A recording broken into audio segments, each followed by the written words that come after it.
The equation that would change 2 lives forever was scrawled in blue marker across a whiteboard at 3:47 a.m., solved by hands that were never supposed to touch it. Blake Hoffman stood at the head of the conference table, his perfectly tailored suit wrinkled from 3 sleepless nights, his usually pristine appearance betraying the desperation he tried so hard to hide. The 42nd floor of Hoffman Industries felt like a pressure cooker, thick with the tension of 12 executives who'd been summoned for an emergency meeting that could determine the fate of a billion-dollar empire. The whiteboard behind him was covered in complex algorithms, financial projections, and trading formulas that seemed to mock him with their unsolvable complexity. Each equation represented another failed attempt to save his company from the algorithmic trading disaster that threatened to destroy everything his father had built. "Gentlemen," Blake's voice carried the sharp edge of a man backed into a corner, "we're hemorrhaging $30 million a day. Our automated trading system has turned against us like a rabid dog, and every mathematical model we've tried has failed spectacularly." Nathan Park, the ambitious VP who'd been circling like a vulture for months, leaned forward with barely concealed satisfaction. "Perhaps it's time to consider new leadership, Blake. Fresh perspective might be exactly what we need." The words hit Blake like a physical blow, but he forced his shoulders back, his jaw tightening with stubborn pride. "I built this algorithm myself. I'll be the one to fix it." That's when she appeared in the doorway. Rose Williamson moved with the quiet grace of someone who'd learned to become invisible, her janitor's uniform pristine despite the late hour, her cleaning cart squeaking softly as she hesitated at the threshold. Her warm brown eyes quickly assessed the tension in the room, and she began to back away, recognizing the private nature of the meeting. "Wait," Blake's voice cracked like a whip, stopping her mid-retreat. Something ugly and desperate twisted in his chest as he saw an opportunity to redirect the board's judgment away from his failures. Perfect timing. Rose's hand tightened on her cart handle, her pulse quickening as 12 pairs of eyes turned toward her. She'd cleaned these offices for 8 months, invisible to these powerful men who moved millions with casual phone calls, but now their attention felt like spotlights burning into her skin. Blake's laugh held no warmth as he gestured toward the whiteboard with theatrical flourish. "Here we have someone who probably never finished high school, cleaning up after people who actually understand complex mathematics." His voice dripped with condescension, each word designed to elevate himself by diminishing her. "Tell me, what do you think of our little problem?" The silence that followed was deafening. Rose's cheeks burned with humiliation, but she held her head high, dignity radiating from her despite the cruel laughter rippling through the room. She'd faced this kind of dismissal before, every day, in fact, but something about this moment felt different. More public. More devastating. "Actually," Blake continued, his voice gaining momentum as he sensed the board's attention shifting from his failures to his performance, "I'll make this interesting. I'll pay you my entire annual salary if you can solve even one of these equations. Hell, I'll double it." More laughter filled the room, but Rose didn't flinch. Instead, something shifted in her expression, a quiet steel that none of them recognized. She'd spent years being underestimated, years having her intelligence dismissed because of her circumstances, but she'd never been challenged so publicly to prove her worth. "Which equation?" she asked softly, her voice carrying a calm authority that seemed to cut through the laughter like a blade. Blake blinked, clearly not expecting her to engage. "Excuse me? Which equation would you like me to solve?" Rose repeated, stepping fully into the room, leaving her cart behind. Her movements were deliberate now, graceful in a way that spoke of confidence rather than subservience. The laughter died completely. Blake felt a strange flutter in his chest as he really looked at her for the first time, not just the uniform or the cleaning supplies, but the way she carried herself, the intelligence that seemed to shimmer in her warm brown eyes like hidden treasure.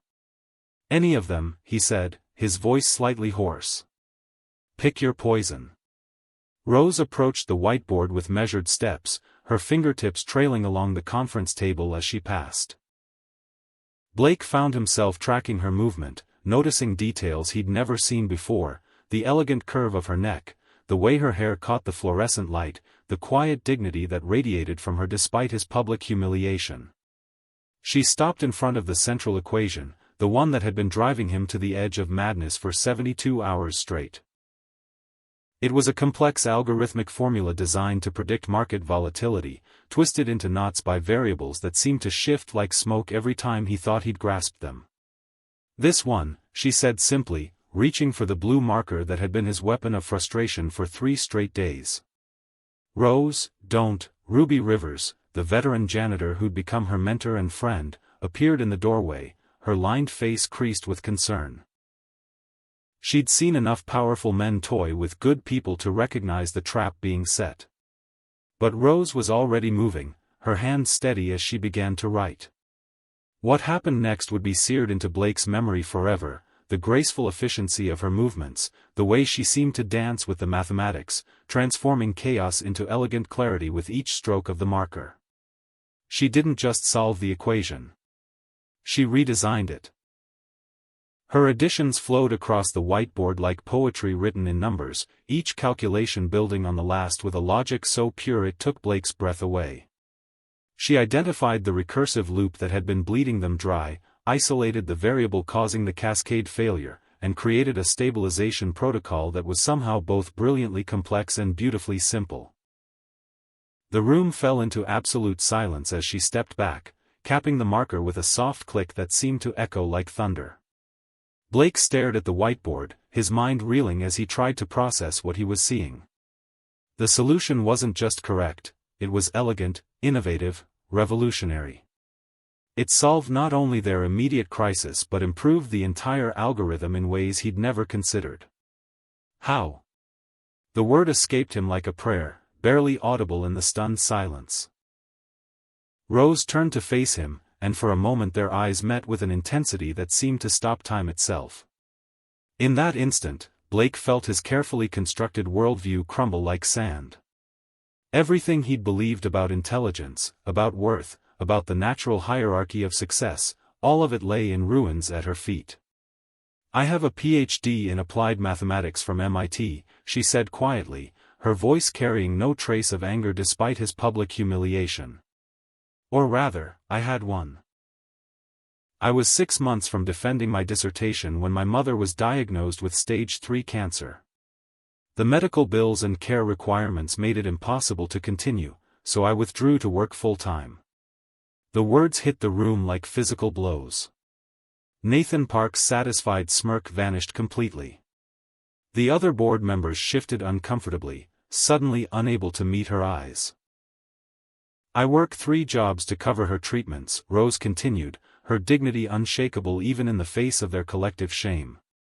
"The night janitor position here, data entry at a medical billing company during the day, and weekend tutoring for high school students who need help with calculus." Blake felt something crack open in his chest, part admiration, part horror at his own cruelty, part something else entirely that he wasn't ready to name. "Rose, But she was already walking toward the door, her head held high, her grace intact despite the humiliation he'd subjected her to. "Your algorithm is fixed, Mr. Hoffman. The recursive loop was caused by insufficient boundary conditions in the volatility prediction matrix. I've added stabilization protocols that should prevent future cascade failures." She paused at the threshold, turning back one final time. "I'll send you my resignation in the morning. I may clean floors for a living, but I don't clean up after people who think my intelligence is a joke." And then she was gone, leaving behind a room full of powerful men who suddenly felt very small indeed. Blake stood frozen at the whiteboard, staring at her elegant solution, his heart hammering against his ribs with something that felt dangerously close to panic. In the space of 10 minutes, she'd exposed his arrogance, solved his impossible problem, and walked away with more dignity than he'd ever possessed. "Well," Nathan Park said finally, his voice carefully neutral, "that was unexpected." Blake barely heard him. His entire being was focused on the equation before him, not just the mathematical solution, but what it represented. Intelligence he'd dismissed. Brilliance he'd mocked. A woman who'd sacrificed everything for love and still managed to shine brighter than any of them. What happens when the person you underestimate becomes the one who could save everything you've built? If you haven't already, hit that subscribe button and join our Dear Love Diaries family. Your special place in this community of heartfelt stories is waiting for you. These passionate journeys of souls connecting against all odds have brought together thousands of beautiful hearts just like yours. Make sure you hit the bell too, so you'll know immediately when a new story unfolds in our diary of love. The emergency board meeting dissolved into chaos after Rose's departure, but Blake remained rooted in place, his eyes fixed on the whiteboard that now held the solution to their crisis. The elegant mathematics seemed to pulse with life, each number and symbol a testament to the brilliance he'd been too blind to see. Blake.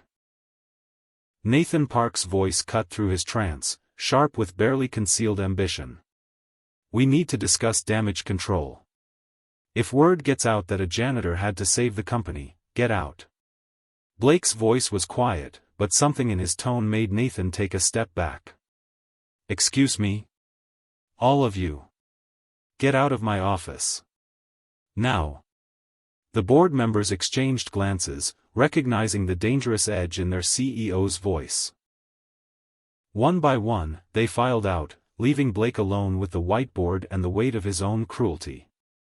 He approached Rose's solution like a pilgrim approaching a shrine, his fingers tracing the air above her calculations without quite touching them. Every line revealed new layers of genius, insights that had eluded him for days, innovations that could revolutionize their entire approach to algorithmic trading. But more than the mathematics, he found himself thinking about her. The quiet dignity with which she'd faced his mockery. The way she'd stood before that whiteboard like she belonged there, because she did belong there, in ways he was only beginning to understand. Blake Hoffman had built his entire identity around being the smartest person in the room. At 34, he'd inherited Hoffman Industries when his father died suddenly of a heart attack, thrusting him into a world where his worth was measured in quarterly profits and market share. For 6 years, he'd worn his arrogance like armor, using his sharp intellect to maintain distance from anyone who might see the scared young man beneath the expensive suits. But Rose had seen right through him. Not just his professional facade, but something deeper. The way she'd solved his equation, it wasn't just about the mathematics. It was about seeing the problem from angles he'd never considered, approaching it with a creativity and insight that came from genuine understanding rather than mere technical knowledge. His phone buzzed insistently on the conference table, probably Nathan or one of the other board members wanting to strategize about minimizing the PR impact. Blake ignored it, instead focusing on the memory of Rose's voice, the quiet strength in her words as she'd explained her sacrifices. 3 jobs. Medical bills. A mother fighting cancer. A PhD abandoned not because she wasn't brilliant enough, but because life had demanded a different kind of courage. Blake's chest tightened as he thought about his own complaints, the pressure of leadership, the fear of not living up to his father's legacy, the imposter syndrome that kept him awake at night. All of it suddenly seemed petty compared to the real challenges Rose faced every day with such grace. He found himself wondering about her dissertation, what groundbreaking research she'd been forced to abandon. He wondered about her mother, whether the treatments were working, whether Rose ever allowed herself to grieve for the future she'd sacrificed. He wondered if she'd ever felt truly seen, truly valued, by anyone in her life. The thought of her leaving, of losing the chance to apologize, to somehow make amends for his unconscionable behavior, sent a surge of something close to panic through his system. He couldn't let her walk away believing that all powerful men were like him. He couldn't let her think that her worth was defined by his failures of perception. But how did someone like him approach someone like her? How did he bridge a gap that he'd widened with his own cruelty? How did he prove that beneath his arrogant exterior lived a man capable of recognizing true brilliance when he finally saw it? Blake pulled out his phone, his fingers hovering over the screen as he considered calling security for her contact information. But that felt wrong, another exercise of power over someone who'd already suffered enough from his abuse of position. Instead, he found himself thinking about Ruby Rivers, the veteran janitor who'd tried to protect Rose from his verbal assault. She'd worked at Hoffman Industries for 15 years, invisible but essential, and Blake realized with a flush of shame that he'd never even learned her last name until tonight.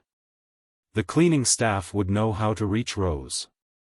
They would also know exactly what kind of man he'd proven himself to be tonight, which meant convincing them to help him would require more than executive authority. It would require something Blake wasn't sure he possessed: humility. He looked once more at the solution Rose had created, her elegant handwriting transforming his chaotic scrawls into something beautiful and functional.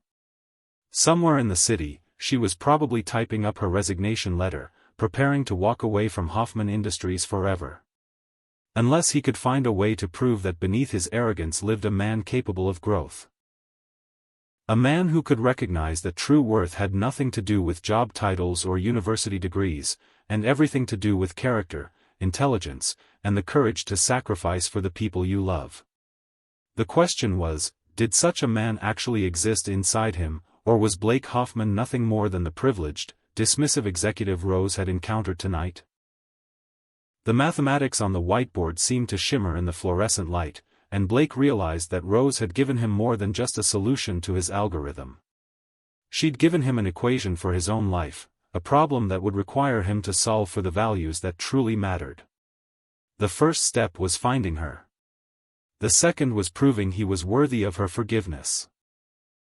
But as he stood alone in his glass tower, surrounded by the symbols of his success and the evidence of his failures, Blake wasn't sure he knew how to solve either equation. Have you ever been underestimated because of how others saw your circumstances? Share your story in the comments. This community celebrates every brilliant soul who's been overlooked. Chapter 2. Rose Williamson's hands trembled slightly as she changed out of her uniform in the employee locker room, the fluorescent lights casting harsh shadows that seemed to mirror the exhaustion in her bones. The clock on the wall read 4:23 a.m., and she had exactly 3 hours before her next shift at the medical billing company would begin. But sleep wouldn't come tonight. Not after what had happened in that conference room.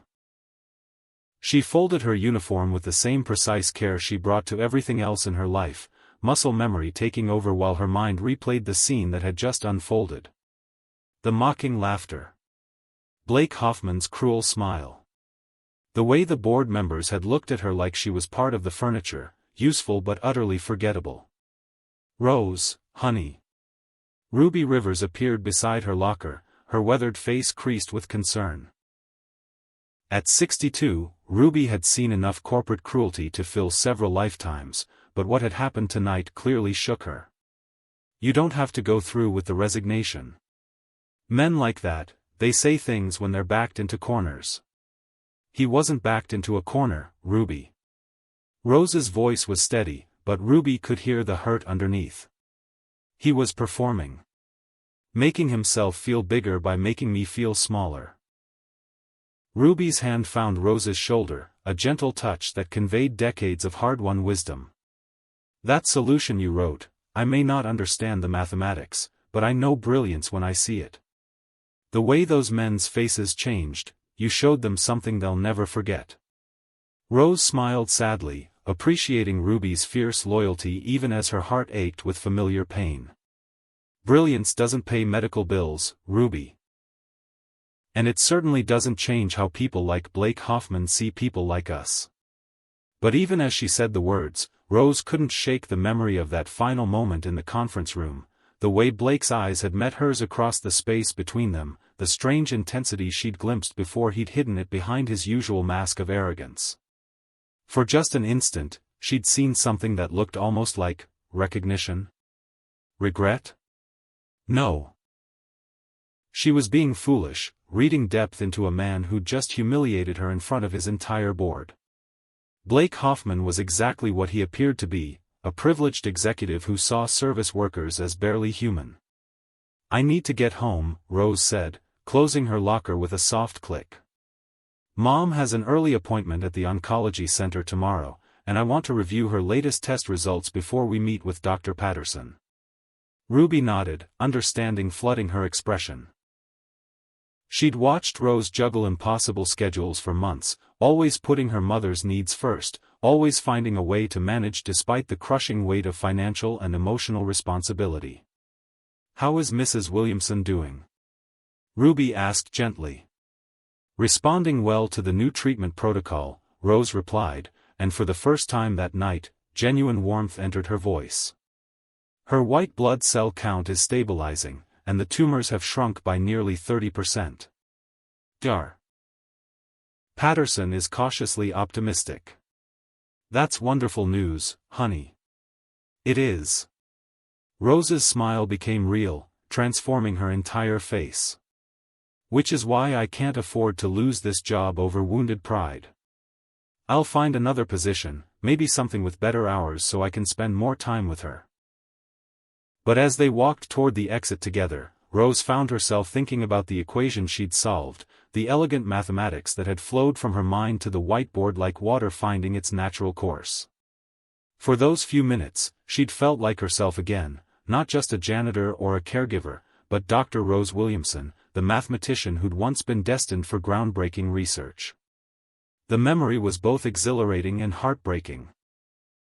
37 floors above them, Blake stood at the floor-to-ceiling windows of his penthouse office, watching the city slowly wake up beneath a sky the color of old roses. He'd been standing there for over an hour, Rose's solution still blazing across the whiteboard behind him, her words echoing in his mind like an accusation. "I may clean floors for a living, but I don't clean up after people who think my intelligence is a joke." The worst part was how dignified she'd remained throughout his assault. No tears, no angry outbursts, no begging for mercy, just quiet strength that had made his cruelty seem even more monstrous by comparison. Blake's reflection stared back at him from the window, and he barely recognized the man he saw. When had he become someone capable of such casual cruelty? When had his fear of inadequacy transformed into the need to diminish others? His father had built Hoffman Industries from nothing, starting with a small investment firm that grew into a global financial empire through sheer determination and brilliant insights. Robert Hoffman had been tough but fair, demanding but respectful. He'd never have treated an employee the way Blake had treated Rose tonight. The realization hit Blake like a physical blow. In trying so desperately to live up to his father's legacy, he'd become everything his father had despised. Arrogant, dismissive, cruel to those with less power. His phone buzzed again, and this time Blake glanced at the screen. A text from his younger brother David, who worked as a VP in their London office. "Board meeting at 4 a.m? Either you've solved the algorithm crisis or the company's circling the drain. Call me." Blake ignored the message, just as he'd ignored the 17 others that had accumulated over the past hour. The algorithm was solved. Rose had seen to that with mathematical elegance that still took his breath away. But the real crisis had nothing to do with trading systems or financial losses. The real crisis was that Blake Hoffman had looked brilliance in the face and tried to destroy it out of his own insecurity. He turned back to the whiteboard, studying Rose's handwriting with the intensity of a scholar examining ancient texts. Her mathematical notation was precise but flowing, economical but beautiful. Every symbol served a purpose, every calculation built toward something greater than the sum of its parts. Just like the woman herself.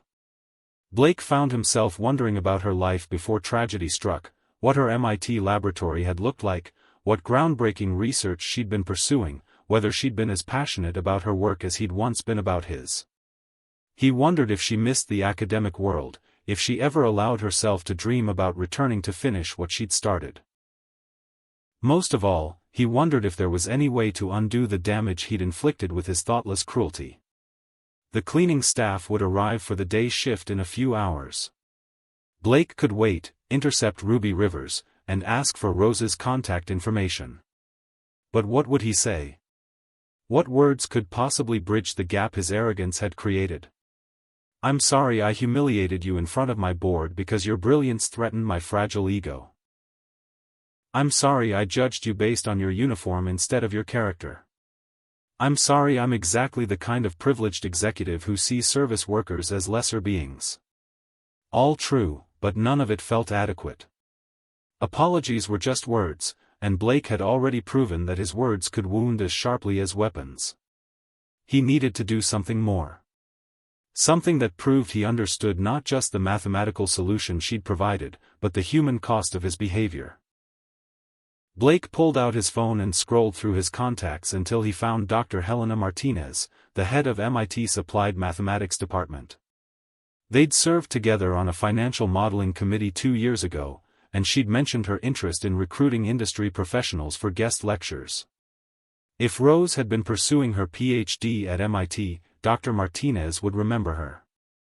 And if Blake was very lucky, she might be willing to help him understand the full scope of what Rose had sacrificed. And what it might take to help her reclaim it. The call went to voicemail, but Blake left a message that he hoped conveyed both urgency and respect. Dr. Martinez, this is Blake Hoffman from Hoffman Industries. I need to speak with you about a former student of yours, Rose Williamson. It's regarding an opportunity that could benefit both MIT and a brilliant mathematician who deserves far better than she's received. Please call me back at your earliest convenience. It wasn't much, but it was a start.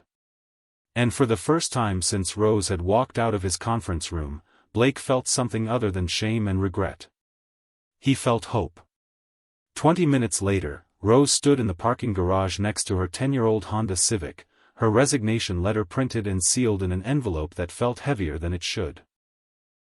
The concrete walls echoed with the distant hum of early morning traffic, and fluorescent lights cast everything in the harsh, unforgiving glare that seemed to define her current life. She'd written the letter 3 times, each version more professional than the last, until she'd settled on something brief and dignified. Please accept my resignation from my position as night custodial staff, effective immediately. Thank you for the opportunity to serve Hoffman Industries. No mention of Blake's cruelty. No detailed explanation of why she was leaving.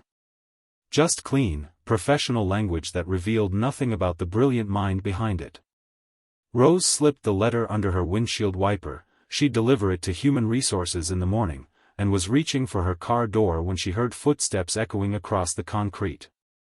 Rose. Ruby's voice carried a note of excitement that seemed out of place in the pre-dawn gloom. Wait, honey. You need to see this.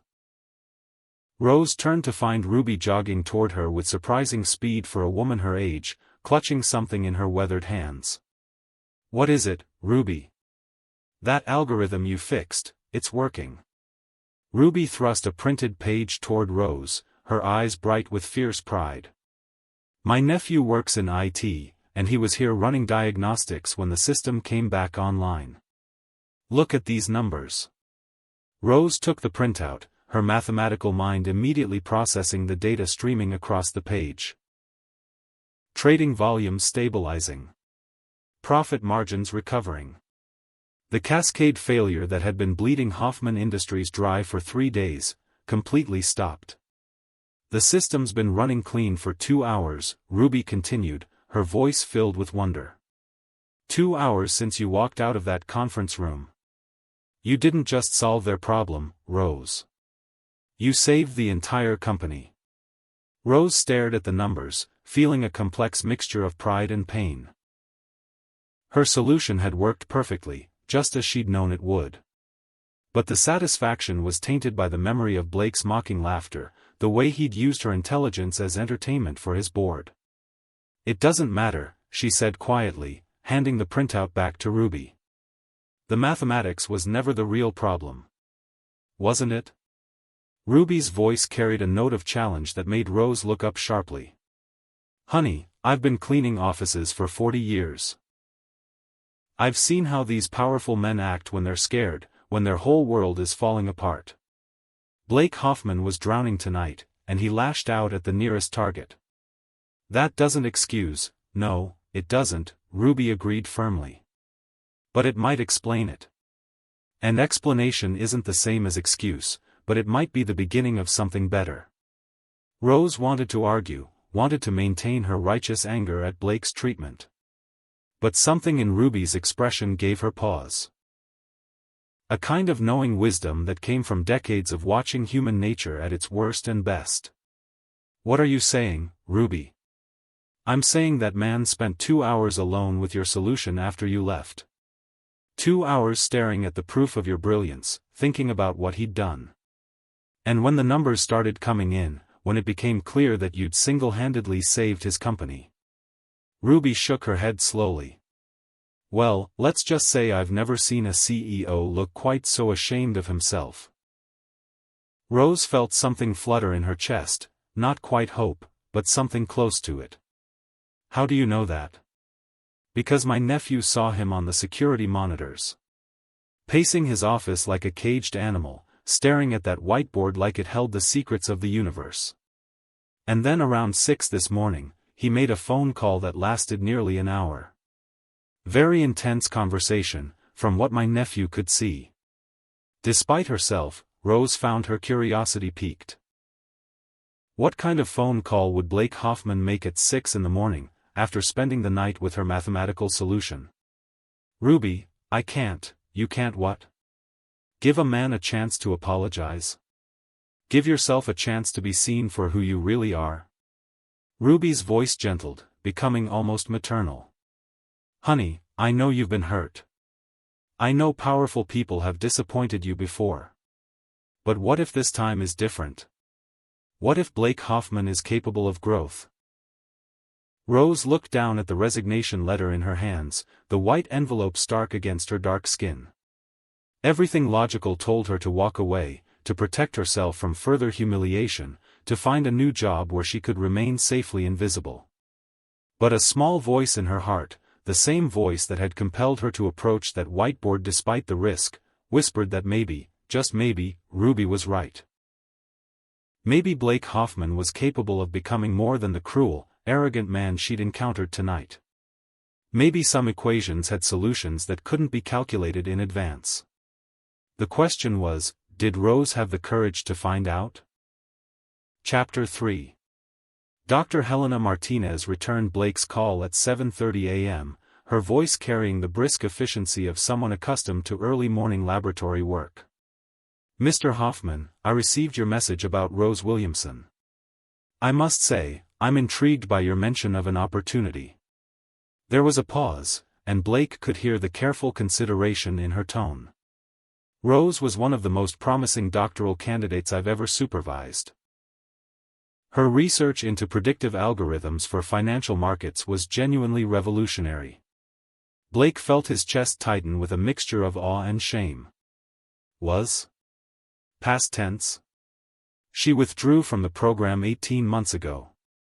"Family medical emergency," she said. "Broke my heart, and the hearts of her research committee. We'd never seen mathematical intuition quite like hers."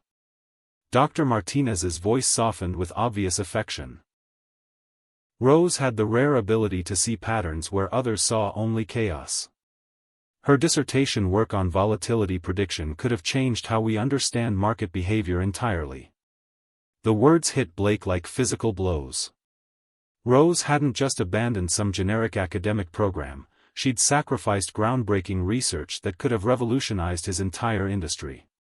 And he'd mocked her intelligence, treated her like she was barely capable of understanding basic concepts. Dar.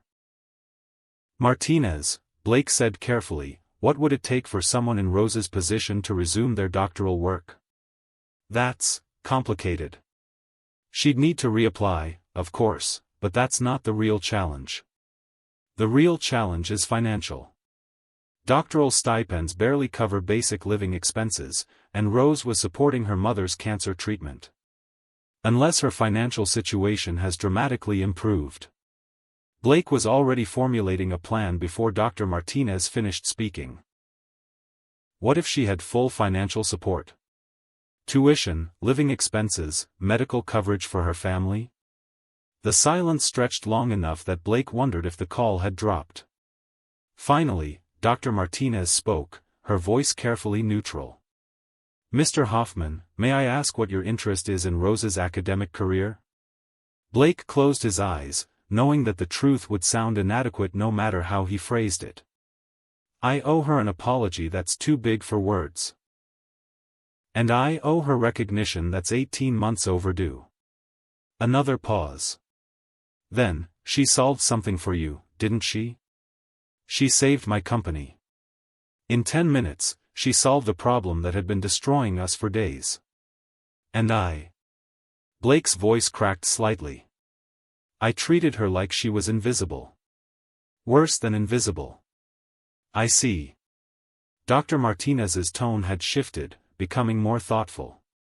Mr. Hoffman, if you're serious about this, truly serious, I'd need to speak with Rose first. Her trust in academic institutions was damaged by the circumstances that forced her to leave.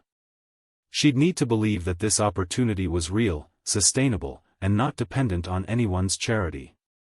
It wouldn't be charity, Blake said firmly. It would be an investment. In the most brilliant mathematical mind I've ever encountered. After ending the call with Dr. Martinez, Blake found himself pacing his office like a man possessed, Rose's elegant equations still dominating the whiteboard behind his desk. The morning sun had transformed the glass towers around him into pillars of gold and shadow, but Blake barely noticed the beauty outside his windows. His mind was racing through possibilities, calculating not market probabilities but human ones. How did someone like him approach someone like Rose without seeming patronizing? How did he offer her the world she'd lost without making it seem like an attempt to buy forgiveness? The answer came to him with the sudden clarity of Rose's mathematical solution: he couldn't approach her as Blake Hoffman the CEO. He had to approach her as Blake Hoffman the human being, flawed, ashamed, but genuine in his desire to make amends. His first step was obvious, if terrifying. He had to go to her. Rose lived in a modest apartment complex 20 minutes from downtown, in a neighborhood that Blake had driven through but never really seen.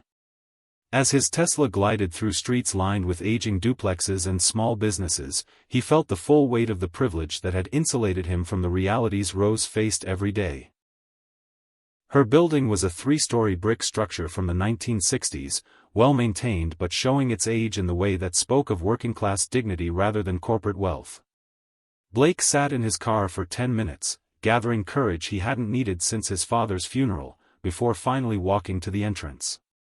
The directory listed Arthur Williamson in apartment 2B, and Blake climbed the stairs with his heart hammering against his ribs. Each step felt like a journey towards something he couldn't quite name: redemption, perhaps, or simply the chance to see Rose as herself rather than as his reflection of his own failures. He knocked softly, aware that she might be sleeping after her night shift, aware that she might slam the door in his face, aware that he deserved whatever reception he received. The door opened, and Blake's breath caught in his throat. Rose stood before him in jeans and a soft blue sweater that brought out the warmth in her brown eyes, her hair loose around her shoulders instead of pulled back in the functional ponytail she'd worn at work. Without the uniform that had made her invisible to him, Blake could see her clearly for the first time: the elegant bone structure, the quiet intelligence that radiated from her like warmth from a fire, the natural grace that no amount of money could buy. Mr. Hoffman. Her voice was carefully neutral, but Blake caught the slight widening of her eyes, the almost imperceptible step backward that spoke of wariness rather than welcome. "Blake," he said quietly. "Please. Just Blake." Rose's hand remained on the door frame, her body language suggesting she was prepared to close it at any moment. "What are you doing here?" The question was fair, but Blake found himself struggling for words that wouldn't sound rehearsed or manipulative. "I came to apologize. And to ask if you have a few minutes to talk." "About what?" "About the fact that I'm an arrogant fool who doesn't deserve your time, but desperately needs your forgiveness." The words came out in a rush, more honest than he'd intended but somehow feeling exactly right. Rose studied his face for a long moment, and Blake had the unsettling sensation that she was seeing right through his expensive clothes and polished exterior to something much more vulnerable underneath. "Come in," she said finally, stepping aside with obvious reluctance. "But I have to leave for my mother's appointment in 30 minutes. Blake followed her into a living space that was small but immaculately organized, every surface clean and uncluttered. The furniture was modest but chosen with care, a comfortable couch in warm brown fabric, bookshelves lined with mathematical texts and well-worn novels, plants that brought life to the space despite the morning shadows. What struck him most were the photographs scattered throughout the room, Rose with an elegant older woman who shared her graceful features, Rose in a cap and gown at what must have been her MIT graduation, Rose laughing with friends in what looked like a laboratory setting. These glimpses of her life before crisis struck made Blake's chest tighten with an emotion he couldn't quite name. "Would you like coffee?" Rose asked, her politeness clearly at odds with her wariness. "Please." Blake settled on the edge of the couch, hyper-aware of taking up space in her carefully ordered world. Rose moved through her small kitchen with efficient grace, and Blake found himself watching the way she measured coffee grounds, the precise movements that spoke of someone accustomed to making every action count. Even something as simple as brewing coffee became elegant in her hands. "Your algorithm worked," she said without turning around, her voice carefully neutral. "I assume that's why you're here." "Partly." Blake accepted the mug she offered, noting how she was careful not to let their fingers brush during the transfer. "The system's been running perfectly since you fixed it." "You saved Hoffman Industries, Rose." "Completely." She settled into the chair across from him, maintaining careful distance. "I solved a mathematical problem. That's all." "No." Blake's voice carried more intensity than he'd intended. "What you did was revolutionary. Dar. Martinez told me about your doctoral research, about what you were working on before." He trailed off, unable to finish the sentence. Rose's expression shifted, surprise flickering across her features. "You spoke to Dr. Martinez?" "This morning. I wanted to understand what I'd failed to see last night." Blake set down his coffee mug, leaning forward slightly. "Rose, I owe you an apology that's bigger than words can contain. What I did to you in that conference room was unconscionable. You humiliated me in front of your entire board," Rose said quietly, her dignity intact even as she named his cruelty. "You used my intelligence as entertainment, like I was some kind of performing animal." The words hit Blake like physical blows, but he forced himself to hold her gaze. "Yes. I did. Because I was scared and desperate, and I took it out on someone who couldn't fight back. Because I'm exactly the kind of privileged executive who sees service workers as lesser beings." Rose blinked, clearly not expecting such raw honesty.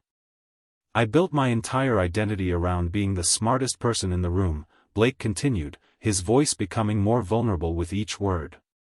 "When the algorithm failed, when the board started questioning my leadership, I felt like I was drowning. And when you walked into that room, when I saw an opportunity to redirect their judgment away from my failures." He shook his head, disgusted with himself. "I became the worst version of myself. And now?"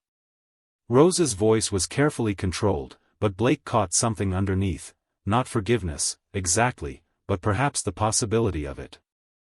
"Now I know that intelligence has nothing to do with job titles or university degrees. Now I know that the most brilliant person I've ever met was invisible to me because I was too arrogant to see her." Blake's voice cracked slightly. "Now I know that Rose Williamson deserves to be solving equations that change the world, not cleaning up after people too stupid to recognize genius when it's standing right in front of them." Rose was quiet for a long moment, her brown eyes studying his face with an intensity that made Blake feel simultaneously exposed and hopeful. "What do you want from me, Blake?" she asked finally. The question hung in the air between them, loaded with possibilities that Blake was only beginning to understand. Part of him wanted to confess the strange electricity he'd felt when their eyes met in the conference room, the way her graceful intelligence had haunted his thoughts through the sleepless hours since she'd walked away. But that would be selfish, inappropriate, another way of making her situation about his feelings rather than her worth. "I want to help you get back what you sacrificed," he said instead. "Your research, your PhD, your future in mathematics." Dr. Martinez says MIT would welcome you back with full funding, and I want to make that possible. Rose's expression shifted, wariness replacing the tentative openness he'd glimpsed. I don't need your charity, Blake. It wouldn't be charity. It would be an investment, in the most brilliant mathematical mind I've ever encountered. Blake leaned forward, his voice becoming more urgent. Rose, what you solved last night could revolutionize algorithmic trading. Your doctoral research could change how we understand market behavior entirely. The world needs your work. The world managed just fine without my work for 18 months, Rose replied, but Blake caught something underneath her words, a note of longing that she was trying to suppress. Did it? Or did the world just lose 18 months of breakthroughs that only you could have made? Rose stood abruptly, moving to the window that overlooked the parking lot. Blake watched her profile, noting the tension in her shoulders, the way her hands clasped together as if she were physically holding herself back from something. My mother has another round of chemotherapy starting next week, she said quietly. The experimental treatment that's working so well? It's not covered by insurance. I need 3 jobs just to keep her alive, Blake. I can't afford the luxury of academic dreams. The pain in her voice was like a knife to Blake's chest. What if you didn't have to choose? What if you could pursue your research and still provide for your mother's care? Rose turned to face him, and Blake saw tears threatening at the corners of her eyes. You don't understand. It's not just about money. It's about time, about energy, about the fact that when you're fighting for survival, you don't have the mental space for theoretical mathematics. But what if you did? Blake stood as well, moving closer but stopping short of invading her space. What if all those barriers were removed? What if you could focus entirely on your research, knowing that your mother had the best possible care? Why? Rose's voice was barely above a whisper. Why would you do that for someone you humiliated 12 hours ago? Blake felt something crack open in his chest, a vulnerability he'd spent years protecting spilling out like water from a broken dam. Because in 10 minutes, you showed me everything I'd been missing about intelligence, about worth, about what it means to be truly brilliant. Because you solved my impossible problem with more grace and dignity than I've ever shown anyone. Because... He stopped, aware that he was approaching territory that would change everything between them. Because? Rose prompted softly. Blake met her eyes, seeing his own reflection in their warm brown depths. Because somewhere between your elegant equations and your quiet dignity, I realized that Rose Williamson is the most remarkable person I've ever met. And remarkable people deserve remarkable opportunities. The silence that followed felt charged with electricity, as if the air itself were holding its breath. Rose's eyes searched his face, and Blake had the sense that she was solving some complex equation in her mind, calculating risks and benefits, weighing possibilities against probabilities. I need to think about this, she said finally. Of course. Blake pulled a business card from his wallet, writing something on the back before offering it to her. That's my personal number. Call me when you're ready to talk more. Or if you decide you never want to see me again, that's a valid solution too. Rose took the card, their fingers brushing for just an instant. The contact sent electricity shooting up Blake's arm, and from the slight widening of her eyes, he suspected she'd felt it too. I have to go, she said, glancing at the clock on her wall. My mother's appointment, of course. I'll let myself out. Blake moved toward the door, then stopped. Rose? For what it's worth, I think your mother raised an extraordinary daughter. And I think she'd be proud of everything you've sacrificed for her. Rose's breath caught, and Blake saw a single tear escape before she quickly wiped it away. Thank you, she whispered. Blake left Rose's apartment with his heart hammering and his mind racing. He'd laid his cards on the table, offered her everything he could think of to make amends for his cruelty. But as he drove back toward downtown, he couldn't shake the feeling that the real equation, the one that would determine whether Rose could ever see him as more than the arrogant executive who'd humiliated her, was far more complex than anything written on a whiteboard. The solution, if one existed, would require variables he didn't yet understand: trust, forgiveness, and the delicate mathematics of two hearts learning to see each other clearly for the first time. But for the first time since Rose had walked out of his conference room, Blake felt something that resembled hope. She hadn't slammed the door in his face. She'd listened to his apology, considered his offer, and agreed to think about possibilities that could change both their lives forever. Now all he could do was wait for her to solve the equation that would determine their future. Chapter 4. Rose sat in the oncology center's waiting room, Blake's business card tucked safely in her purse while her mother dozed fitfully in the chair beside her.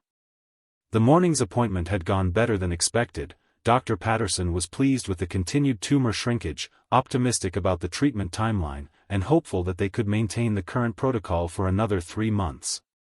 But Rose's mind wasn't on medical statistics or treatment schedules.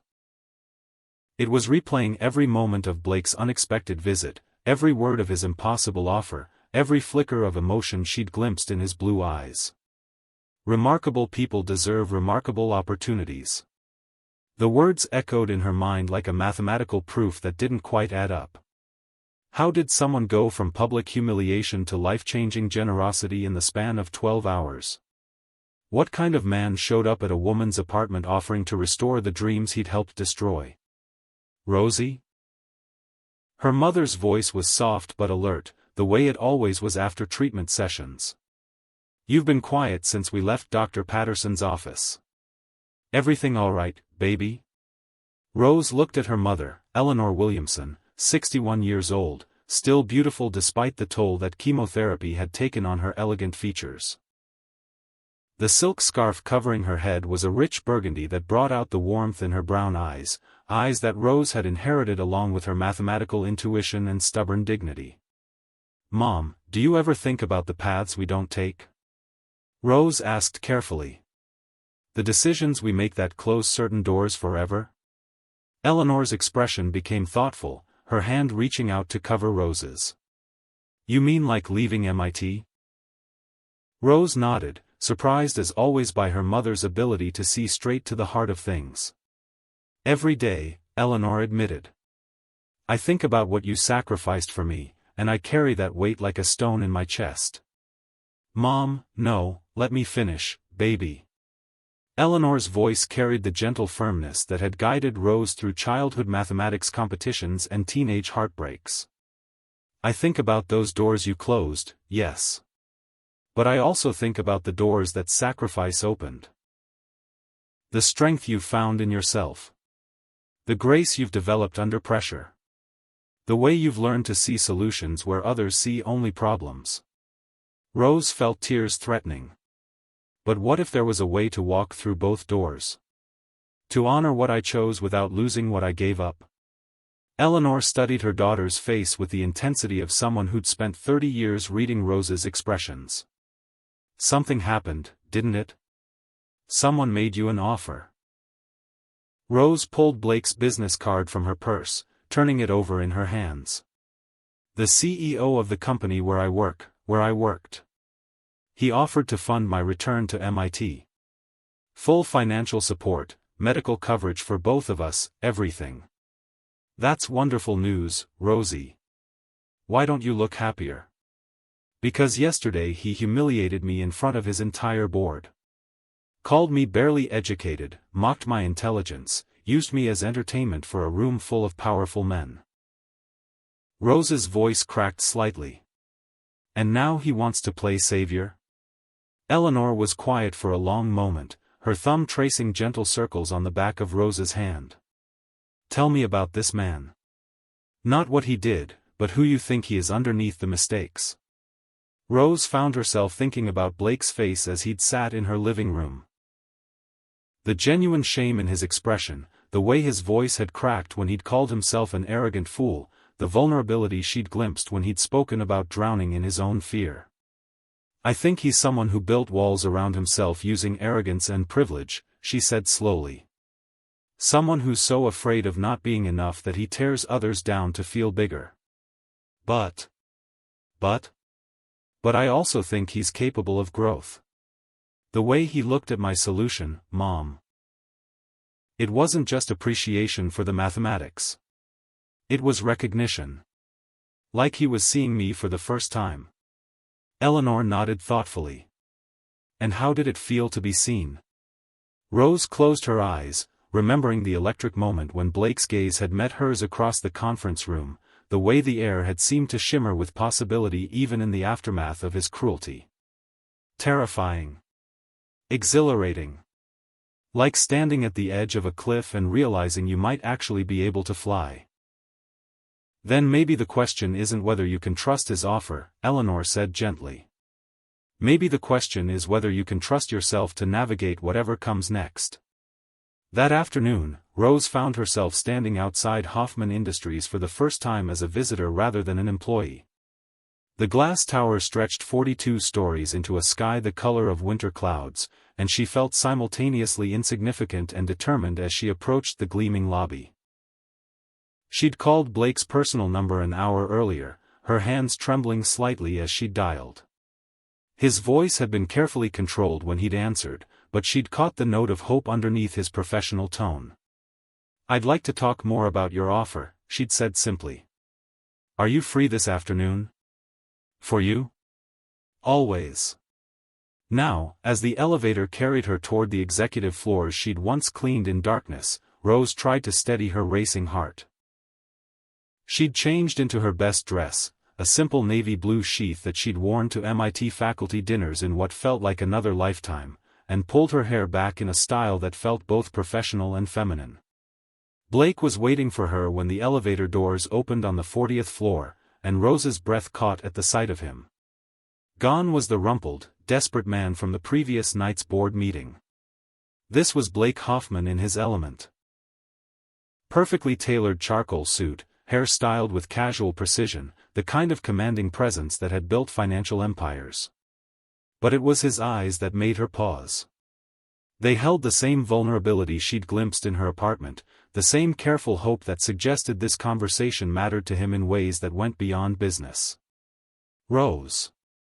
Her name sounded different in his voice now, softer, more careful, as if he were handling something precious. "Thank you for coming. Thank you for seeing me on such short notice." Blake led her through the executive suite toward his corner office, and Rose was struck by how different everything looked from this perspective. As a janitor, she'd seen these spaces in darkness, empty of the human energy that gave them meaning. Now, bathed in afternoon sunlight and bustling with activity, they felt like the nerve center of something significant. Blake's office was exactly as she remembered.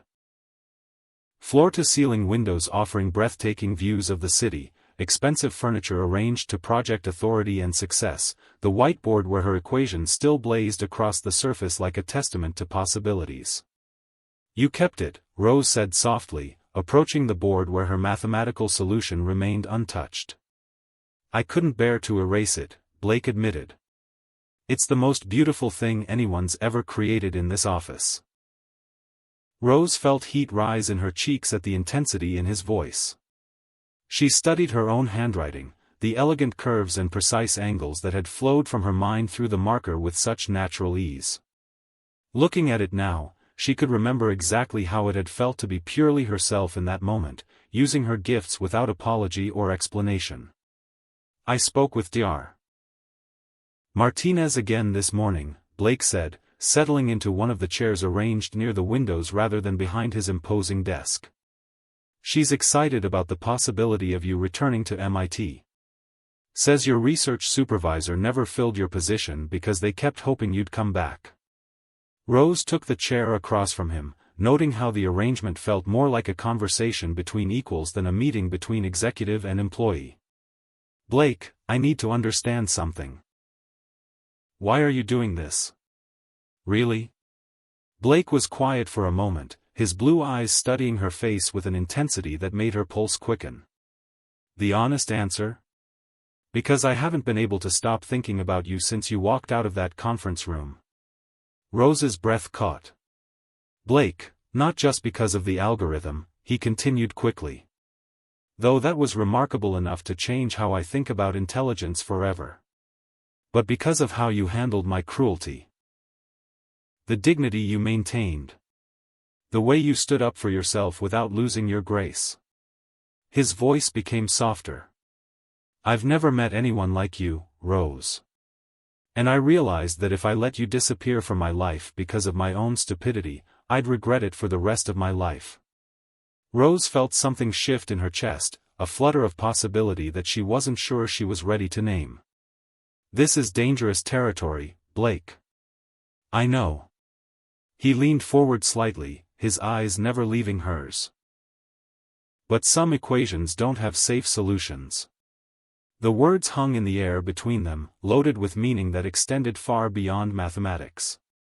Rose could feel the pull of attraction, the dangerous electricity that had sparked in the conference room despite his cruelty, but she also felt the weight of their different worlds. If I accept your offer, she said carefully, there need to be boundaries. Clear parameters about what this is and what it isn't. Of course. This is about your career, your research, your future in mathematics. Nothing more. But even as Blake said the words, Rose caught the flicker of something in his expression that suggested he was hoping for more, eventually. I'd want everything in writing. Legal documents that protect both of us. And I'd want to start slowly, part-time initially, while I transition away from my other jobs. Blake nodded eagerly. Whatever you need. Whatever makes you comfortable. Rose took a deep breath, feeling like she was standing at the edge of that cliff her mother had mentioned, preparing to discover whether she could actually fly. Then yes. I'd like to accept your offer. The smile that transformed Blake's face was like sunrise breaking over a landscape that had been dark too long. Really? Really? Rose felt her own smile answering his, and for the first time in 18 months, she allowed herself to imagine walking back into a MIT laboratory, sitting down at a computer loaded with her research, picking up the mathematical threads she'd been forced to abandon. Blake stood and moved to his desk, pulling out a legal pad and beginning to write. I'll have my lawyers draft the paperwork this afternoon. Full funding for your PhD completion, including living expenses and medical coverage for your mother. Flexible timeline, with the understanding that family comes first always. Rose watched him write, noting the careful precision with which he formed each letter, the way his brow furrowed with concentration. This was Blake Hoffman the executive, but also something more, a man genuinely committed to making things right. There's something else, Blake said, looking up from his notes. I'd like you to consider joining Hoffman Industries as a consultant once you complete your PhD. Your insights into algorithmic trading could revolutionize our entire approach to market analysis. Blake, I haven't even started back at MIT yet, I know. But I also know that Rose Williamson is going to change the world of mathematics, and I want Hoffman Industries to be part of that revolution. His voice became more intense. I want to be part of that revolution, even if it's just as the guy who was smart enough to recognize genius when he finally saw it. Rose felt tears threatening, overwhelmed by the sudden transformation of her impossible situation into unlimited possibility. I need to call my mother. She'll want to know about the medical coverage immediately. Use my office phone. Call her now. Rose dialed her mother's number with trembling fingers, her heart racing as she prepared to share news that would change both their lives. Eleanor answered on the second ring, her voice warm and alert. Mom, it's me. Are you sitting down? Sometimes protecting someone means breaking their heart. Have you ever had to make an impossible choice between love and security? This community understands the weight of these decisions. Share your experience below. As Rose explained the offer to her mother, Blake found himself watching her face transform with joy and relief.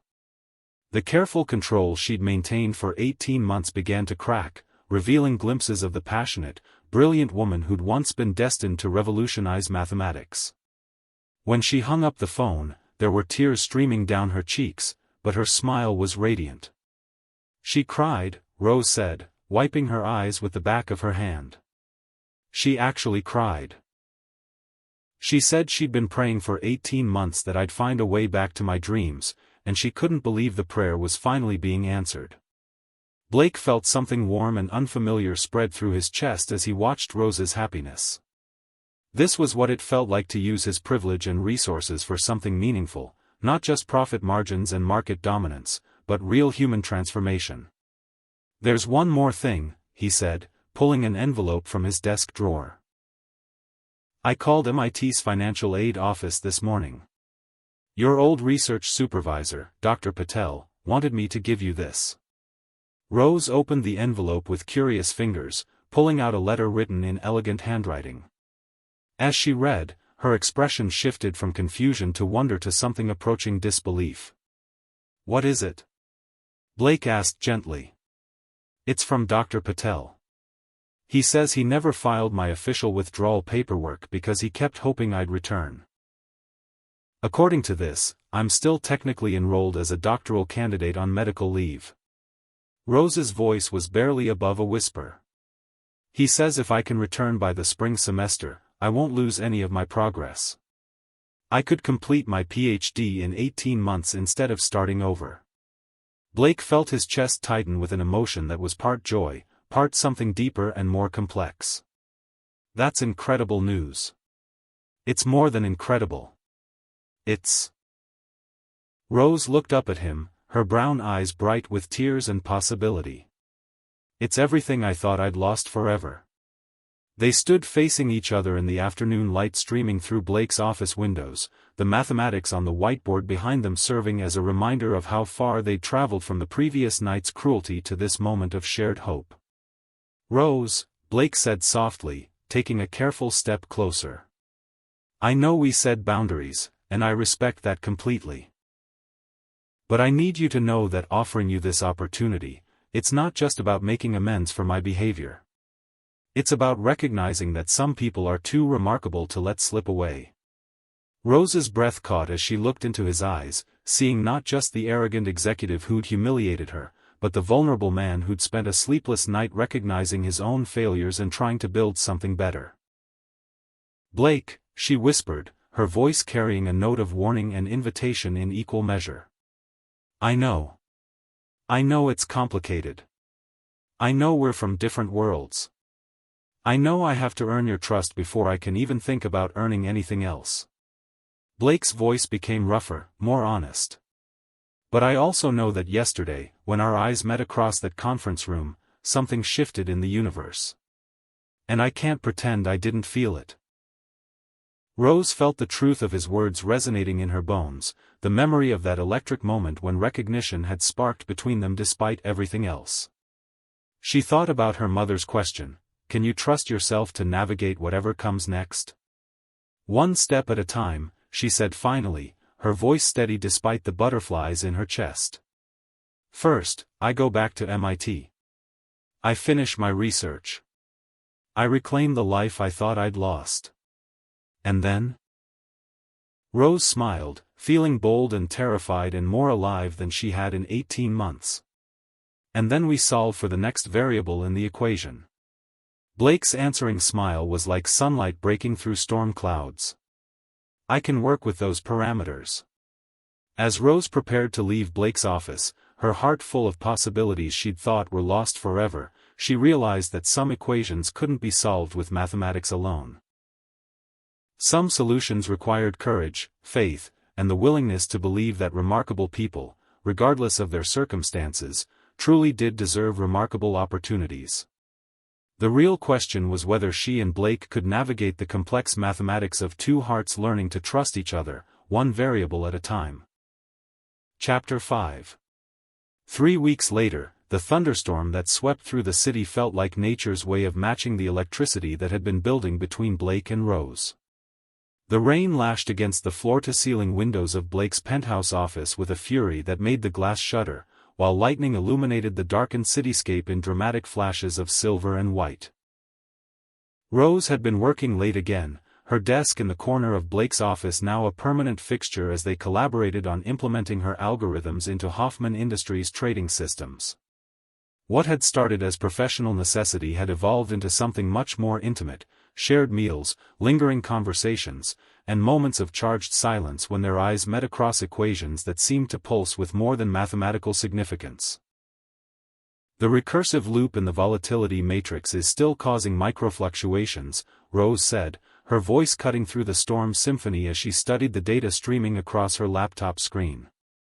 I think I need to adjust the boundary conditions again. Blake looked up from his own computer, noting the way the lamplight caught the elegant curve of Rose's neck as she bent over her work. 3 weeks of working closely together had revealed new layers of her brilliance.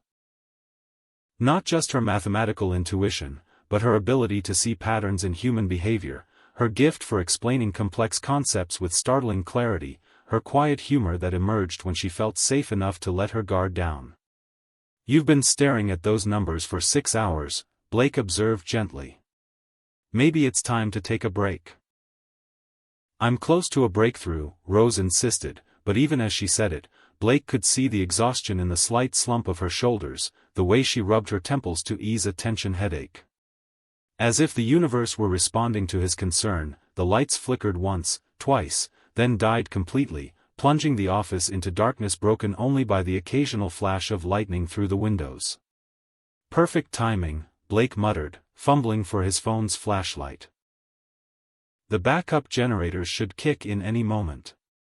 But minutes passed, and the office remained dark. Blake's phone showed no signal. The storm had apparently knocked out more than just the building's power.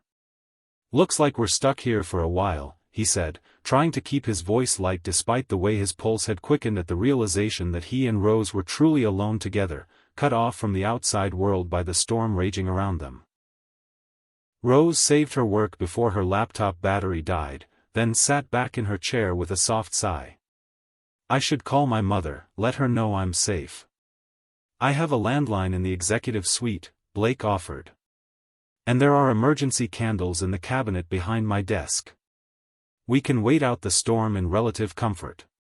Blake's executive suite adjoined his office, a space designed for overnight stays during busy periods, complete with a sitting area, kitchenette, and bedroom.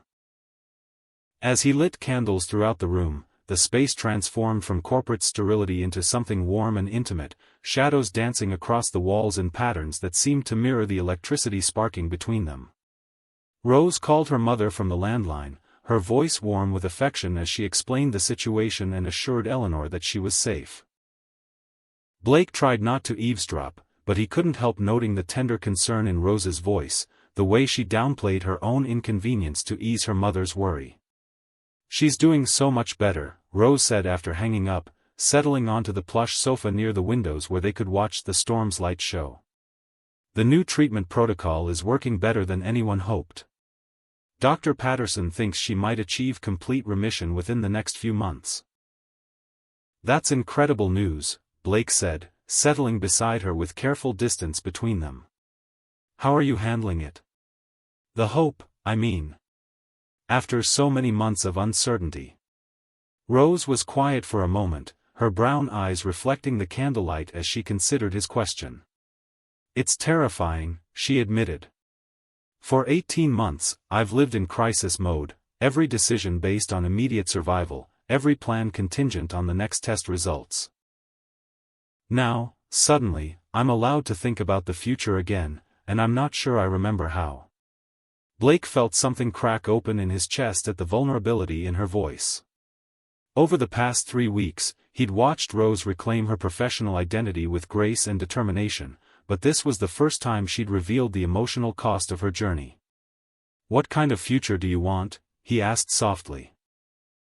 Rose turned to look at him, and in the flickering candlelight, Blake saw something in her expression that made his breath catch, a longing so deep it seemed to reach into his soul and rearrange everything he thought he knew about desire. I want to finish my PhD, she said, her voice becoming stronger with each word. I want to publish research that changes how we understand complex systems. I want to teach students who love mathematics as much as I do. I want to build something meaningful with my gifts instead of just surviving despite them. You'll have all of that, Blake said with absolute conviction. MIT is eager to have you back, your research is already generating interest from institutions around the world, and any university would be lucky to have you on their faculty. And personally? Rose asked, her voice dropping to barely above a whisper. What do I want personally? The question hung in the air between them, loaded with implications that made Blake's heart race. He could see the storm reflected in her eyes, the same wild energy that was shaking the windows and lighting up the sky with electric possibility. What do you want personally, Rose? He asked, his voice rough with emotion he could no longer hide.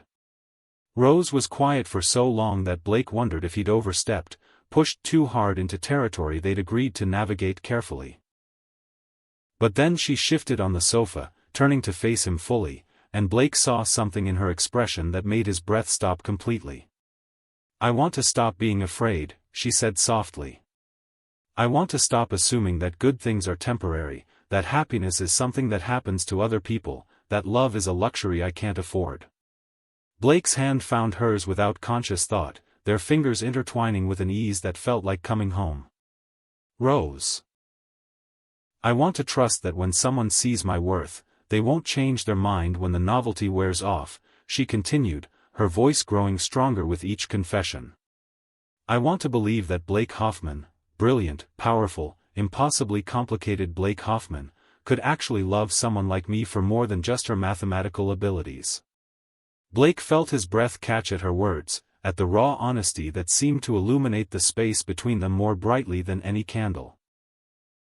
Someone like you? Someone who used to clean floors. Someone who knows what it feels like to be invisible, to be dismissed, to have your intelligence questioned because of your circumstances. Blake's other hand came up to cup her face, his thumb tracing the elegant line of her cheekbone with reverent gentleness. Rose, you magnificent woman, those aren't things that make you less than anyone else. They're things that make you extraordinary. How? Because you've experienced both sides of human nature, the cruelty and the kindness, the dismissal and the recognition. Because you know what it means to fight for what matters, to sacrifice for love, to maintain dignity under pressure. Because you see solutions where others see only problems, hope where others see only obstacles. Blake's voice became more intense, more honest than he'd ever been with anyone. I don't love you despite your struggles, Rose. I love you because of how you've handled them. I love the strength that comes from surviving what would have broken most people. I love the grace you've maintained even when others, when I, didn't deserve it. Rose's eyes filled with tears, but they weren't tears of sadness. They were tears of recognition, of a woman finally seeing herself reflected in someone else's eyes and understanding that she was worthy of being seen. Blake, she whispered, her voice carrying both warning and invitation. I know we said we'd take things slowly, Blake said, his thumb now tracing the curve of her lower lip with agonizing gentleness. I know we agreed to maintain boundaries. But Rose, sitting here with you in the candlelight, watching you talk about the future you want to build, I can't pretend anymore that what I feel for you is just professional respect or even simple attraction. What do you feel? Blake's eyes searched her face, seeing not just the brilliant mathematician or the woman who'd saved his company, but Rose Williamson in all her complex, beautiful humanity. I feel like I've been waiting my entire life for someone who could see past my armor to the man underneath. I feel like every mistake I've made, every moment of arrogance or cruelty, was leading me to the night when you walked into my conference room and changed everything I thought I knew about worth. His forehead came to rest against hers, their breath mingling in the small space between them. I feel like I'm falling so hard and fast that I might never find my footing again, and for the first time in my life, I don't care about maintaining control. Rose's hand came up to cover his where it still cupped her face, her touch sending electricity shooting through his entire system. Blake, what are you saying? I'm saying I love you, Rose Williamson. Completely, desperately, with every part of me that's capable of loving anyone. I love your brilliant mind and your generous heart and the way you make mathematics look like poetry when you work through complex problems. Blake's voice cracked slightly with the force of his emotion.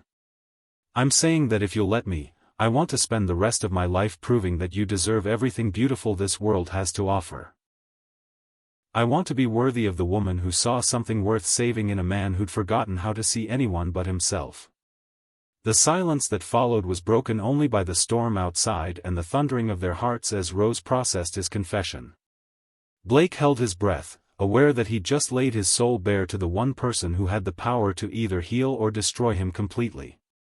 "Blake," Rose said finally, her voice thick with emotion, "are you sure? Really, truly sure? Because if we cross this line, if we let ourselves fall into whatever this is between us, there's no going back to careful boundaries and professional distance." "I've never been more sure of anything in my life," Blake replied without hesitation. "Rose, you're not just the most brilliant woman I've ever met. You're the most remarkable human being I've ever encountered, and I'd rather spend one day loving you completely than a lifetime wondering what might have been." Rose's answer came not in words but in action. She closed the small distance between them, her lips finding his with a sweetness that made Blake's entire world shift on its axis. The kiss was tender at first, almost hesitant, as if they were both still afraid that this moment might disappear like a dream. But then Rose's arms wound around his neck, her fingers threading through his hair, and Blake felt the last of his carefully maintained control dissolve completely. He pulled her closer, deeper into the kiss, tasting the promise of forever on her lips and feeling like he was finally, truly coming alive for the first time in his 34 years. When they finally broke apart, both breathing hard, Blake saw his own wonder reflected in Rose's warm brown eyes. "So what happens now?" Rose asked softly, her hand coming to rest over his heart where she could feel its racing rhythm. Blake smiled, feeling lighter and more hopeful than he had since his father's death 6 years earlier. "Now we solve for the most complex equation either of us has ever encountered. Which is how two people who are falling in love navigate the beautiful, terrifying mathematics of building a life together." Rose's answering smile was radiant, transforming her entire face with joy and possibility. "I think I'm going to enjoy working on that particular problem. Even if the solution requires variables we haven't discovered yet?" "Especially then," Rose said, leaning in for another kiss that tasted like storm and candlelight and the beginning of everything. "After all, the best mathematical breakthroughs come from exploring uncharted territory." As the storm continued to rage outside, Blake and Rose sat curled together on the sofa, talking softly about their hopes and fears, their dreams and uncertainties, the future that was beginning to take shape between them like an equation that finally made perfect sense. And when the power eventually returned hours later, flooding the office with harsh fluorescent light, neither of them moved to disturb the candles that had witnessed the moment when careful distance became something infinitely more precious, the kind of love that changes everything and makes even the most impossible equations solvable. The storm had passed, but the electricity between them would burn steady and bright for the rest of their lives. Chapter 6. 6 months later, Rose stood at the podium in MIT's largest auditorium, her heart racing not from nerves but from pure exhilaration. The auditorium was packed beyond capacity. Mathematicians, financial analysts, tech entrepreneurs, and academic luminaries had all come to witness what many were calling the most significant breakthrough in predictive algorithm research in decades. But for Rose, the most important face in the audience belonged to Blake Hoffman, who sat in the front row wearing the same expression of fierce pride and unwavering support that had sustained her through every challenge of the past 6 months. His blue eyes met hers across the space, and she felt the familiar flutter of electricity that had only grown stronger since that storm-swept night when they'd finally stopped pretending they were just colleagues. "Distinguished guests, fellow researchers, and friends," Rose began, her voice carrying clearly through the packed auditorium, "6 months ago, I was a woman who believed her dreams were permanently lost. Today, I stand before you not just as someone who reclaimed those dreams, but as someone who discovered that the most important equations in life aren't the ones we solve on whiteboards, they're the ones we solve with our hearts." The audience shifted forward, drawn by the unexpected personal note in what they'd expected to be a purely academic presentation. My journey back to this podium began with what I thought was my greatest professional humiliation, Rose continued, her eyes finding Blake's again. A powerful man mocked my intelligence in front of his board of directors, challenged me to solve an equation he was certain would expose my inadequacy, and offered to pay me his salary when I inevitably failed. Blake's jaw tightened slightly at the memory, even though he and Rose had transformed that night from their worst moment into the foundation of something beautiful. He still carried the shame of his initial cruelty, using it as motivation to be worthy of the woman who'd forgiven him with such extraordinary grace. That man expected me to fail, Rose said, her voice gaining strength and warmth. Instead, I solved his impossible problem in 10 minutes. But more importantly, I solved the much more complex equation of my own worth, learning that brilliance isn't diminished by circumstances, that dignity can survive any assault, and that sometimes the people who underestimate us become the very ones who help us soar. Rose clicked to her first slide, showing the algorithm that had started everything. The mathematical framework I'm presenting today grew from that night's solution, but it represents something revolutionary. This isn't just about predicting market volatility, it's about understanding how complex systems behave when traditional models fail. Financial markets, yes, but also climate patterns, social networks, disease transmission, any environment where multiple variables interact in seemingly chaotic ways. For the next 45 minutes, Rose walked the audience through research that would reshape how the world understood predictive modeling. Her algorithms could identify hidden patterns in massive data sets, predict cascade failures days before they occurred, and optimize system performance in ways that previous methodologies had deemed impossible. But what captivated the audience wasn't just the mathematics, it was Rose herself. The poise with which she handled complex questions. The passion that illuminated every explanation. The quiet confidence of someone who had reclaimed not just her academic standing but her fundamental understanding of her own extraordinary worth. Dr. Williamson, came a question from the audience when she opened the floor, your algorithms show unprecedented accuracy in predicting market behavior. What's your next step in developing this research? Rose's eyes sparkled with excitement. I'm thrilled to announce that MIT has offered me a position as associate professor with joint appointments in applied mathematics and the Sloan School of Management. Additionally, I'll be collaborating with Hoffman Industries to implement these algorithms in real-world applications, creating a bridge between theoretical research and practical innovation. Applause erupted through the auditorium, but Rose raised her hand for silence. She wasn't finished. However, the most significant development isn't professional, she said, her voice becoming more personal, more vulnerable. It's personal.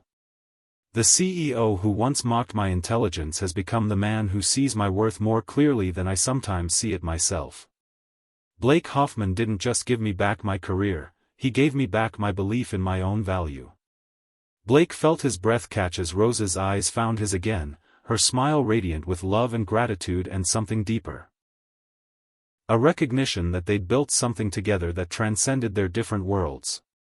Which brings me to the most important equation I've ever solved, Rose continued, her voice now carrying to every corner of the silent auditorium. How do you calculate the worth of a human being? Is it based on job titles, paychecks, social status, educational credentials? Or is it based on character, kindness, the courage to grow beyond your mistakes, and the wisdom to recognize brilliance wherever it appears? The audience was completely silent now, hanging on every word. I believe human worth follows mathematics we haven't fully discovered yet, equations that account for resilience in the face of adversity, grace under pressure, the ability to transform pain into wisdom and obstacles into opportunities. By that calculation, every person in this room is solving complex problems every day, whether they're developing algorithms or raising children, building companies, or caring for aging parents. Rose's voice became stronger, more passionate. We are all mathematicians of the human experience, and our worth isn't determined by how others perceive our circumstances, but by how we choose to respond to the variables life presents us. When she finished, the standing ovation was immediate and thunderous. Blake was the first to rise, his applause echoing through the space as tears of pride streamed down his face. The ovation continued for nearly 7 minutes, with audience members wiping their own eyes and looking at Rose with something approaching awe. Questions? Rose asked when the applause finally died down. Dr. Martinez was first to raise her hand. Dr. Williamson, you've spoken beautifully about the human equation.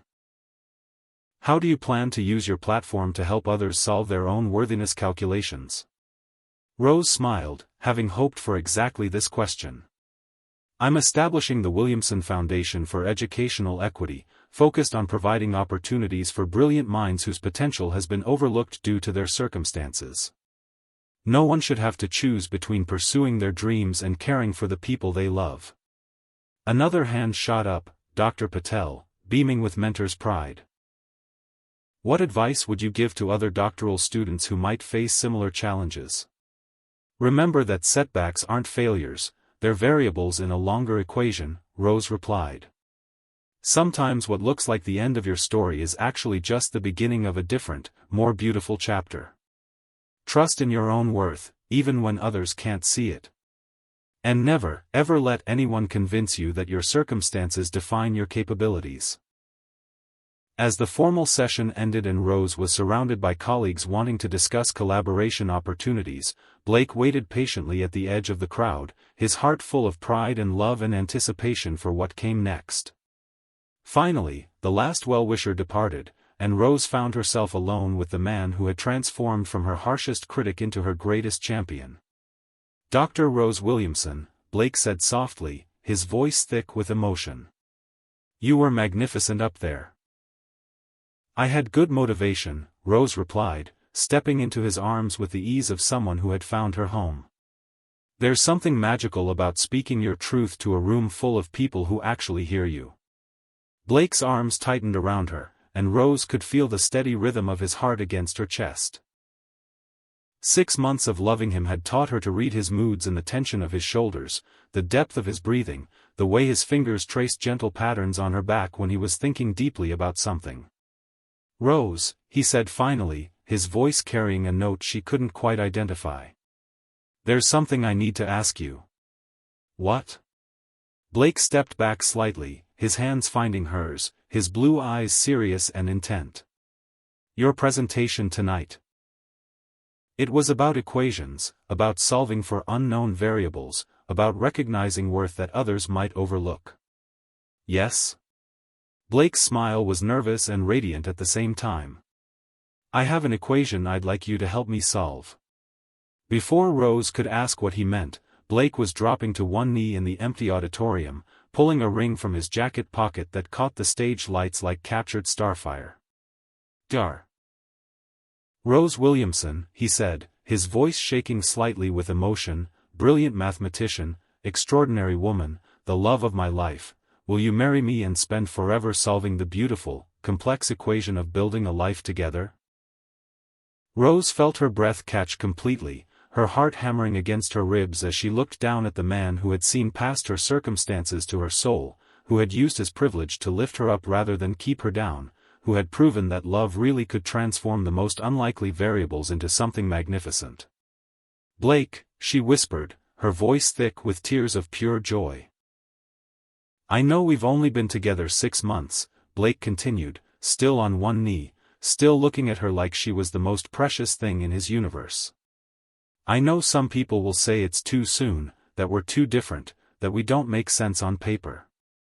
But Rose, I also know that the most important equations don't follow conventional mathematics. His voice became stronger, more certain. I know that you're the most remarkable person I've ever met. I know that loving you has made me a better man than I ever thought possible. I know that I want to spend the rest of my life proving that you deserve everything beautiful this world has to offer. Blake's eyes never left hers as he continued. I know that our love story started with cruelty and transformation, but I want the next chapters to be filled with joy, partnership, and the kind of passionate love that makes even impossible equations solvable. Rose felt tears streaming down her face as she looked at this man, arrogant Blake Hoffman who had become vulnerable Blake, cruel Blake who had become kind Blake, distant Blake who had become the love of her life. Blake. Yes, she said, her voice clear and strong and filled with absolute certainty. Yes, Blake Hoffman, I will marry you and spend forever solving beautiful equations with you. Blake's face transformed with joy as he slipped the ring onto her finger. A stunning emerald surrounded by diamonds that caught the light like mathematical precision made manifest. He stood and swept her into his arms, spinning her around the empty auditorium while she laughed with pure happiness. When he finally set her down, they were both breathing hard, both glowing with the radiance of people who had found their perfect equation. So, Blake said, his forehead resting against hers, what's our first variable to solve for? Rose smiled, feeling bold and blessed and more alive than she'd ever been. How about we start with the wedding date? I'm thinking something soon. I've waited long enough to become Mrs. Blake Hoffman. I love the sound of that, Blake murmured, his lips finding hers in a kiss that tasted like promises and possibilities and the beginning of their greatest adventure yet. As they kissed in the empty auditorium where Rose had just reclaimed her place in the academic world, she thought about the journey that had brought them here, from his public mockery to this private moment of pure love. The most important equation, she realized, wasn't written on any whiteboard. It was written in the courage to see past surface variables to the fundamental worth that defined every human heart. 1 year later, Rose stood in the rooftop garden of Hoffman Industries, surrounded by fairy lights and the soft fragrance of jasmine as she and Blake exchanged vows before their closest friends and family. Eleanor Williamson, now in complete remission and radiant with health and joy, served as Rose's matron of honor. Dr. Martinez and Dr. Patel sat in the front row, beaming with pride at their former student who had transformed personal struggle into professional triumph. Dr. Rose Williamson, Blake said as they stood before the officiant, his voice carrying to every corner of the garden, you taught me that intelligence has nothing to do with circumstances, that worth isn't determined by others' perceptions, and that love, true, transformative love, follows mathematics we're still discovering.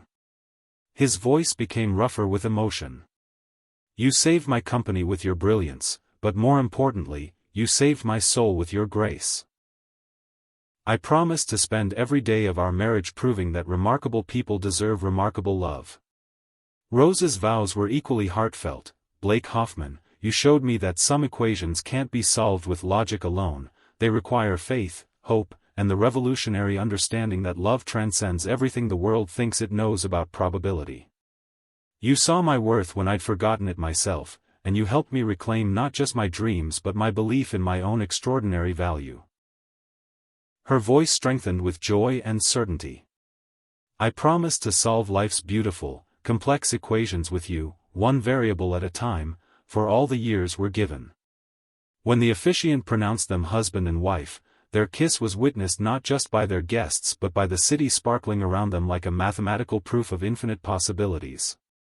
At the reception, Blake stood to offer a toast that left no dry eyes in the garden. To my brilliant wife, who proved that the most important equations in life aren't the ones we solve on whiteboards, they're the ones we solve with our hearts.